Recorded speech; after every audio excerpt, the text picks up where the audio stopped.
ஐயோ! இங்க பார்த்தீங்களா, ஒரு பெண் ராட்டினத்திலேருந்து தவறி விழுந்து அப்படியே தொங்கிக்கிட்டு இருக்காங்க. ராட்டினத்தினுடைய குண்ட பிடிச்சு, ஒரு இளைஞர் அப்படியே வசமா கைய பிடிச்சிருக்காரு. அந்த அக்கா கீழ வந்துருவாங்க அப்படின்னு பார்த்தா, அதுதான் இல்லங்க. ராட்டினம் கீழ வந்துட்டு அப்படியே மேல போயிருச்சு.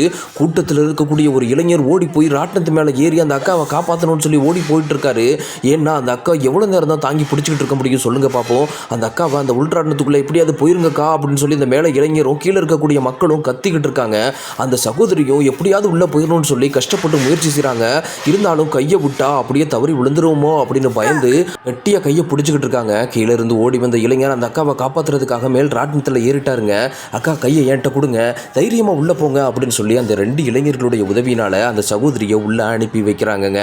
அந்த சகோதரி உண்மையிலேயே வலிமையான பெண்ணுங்க. ராட்டினத்துல எவ்வளவு தூரம் தொங்கி இருந்தாலும் மன தைரியத்தோட போராடி அந்த ராட்டினத்துக்குள்ள அந்த சகோதரி உள்ள போயிட்டாங்க. உண்மையிலேயே அந்த 2 இளைஞர்களுமே பாராட்டுக்குரியவர்கள். அந்த சகோதரி உண்மையிலேயே வீர தீர பெண்மணி தான்.